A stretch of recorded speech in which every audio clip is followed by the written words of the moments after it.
வணக்கம். இன்று ஜூன் 19, 2026.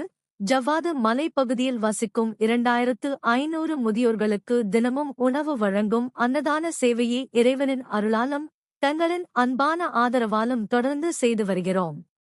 பசியுடன் காத்திருக்கும் இந்த முதியோர்களின் முகத்தில் ஒரு புன்னகையை மலரச் செய்வதே எங்களின் நோக்கம்.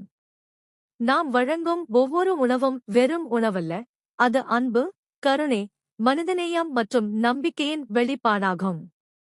இந்த சேவை தொடர்ந்து நடைபெறுவதற்கு உதவி செய்து வரும் அனைத்து நன்கொடையாளர்கள், ஆதரவாளர்கள், தன்னார்வலர்கள் மற்றும் நல்ல உள்ளங்களுக்கு எங்களின் மனமார்ந்த நன்றிகளை தெரிவித்துக் கொள்கிறோம். உங்களின் ஒவ்வொரு பங்களிப்பும் ஒரு பசியை போக்குகிறது. ஒரு முதியவரின் வயிற்றை மட்டுமல்ல, அவர்களின் மனதையும் நிறைக்கிறது. உங்கள் அன்பும் ஆதரவும் தான் இந்த சேவையின் உண்மையான பலம். எங்களுடன் தொடர்ந்து பயணித்து வரும் அனைவருக்கும் நன்றி. இனியும் இதே அன்போடும் ஆதரவோடும் எங்களுடன் இணைந்து செயல்படுமாறு அன்புடன் கேட்டுக்கொள்கிறோம். ஒரு வேளை உணவு ஒருவரின் பசியை போக்கலாம், ஆனால் அன்புடன் வழங்கப்படும் உணவு அவர்களின் வாழ்க்கையில் நம்பிக்கையை விதைக்கும்.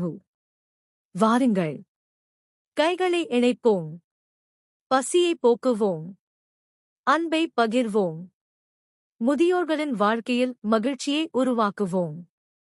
உங்கள் சிறிய உதவி கூட ஒரு பெரிய மாற்றத்தை உருவாக்கும். பசியற்ற ஜவ்வாது மலையை உருவாக்க எங்களுடன் இணைந்திடுங்கள். மென்மை அறக்கட்டளை, மென்மை ட்ரஸ்ட். அன்பை விதைப்போம், பசியை போக்குவோம், மனிதநேயத்தை வளர்ப்போம். நன்றி. வணக்கம்.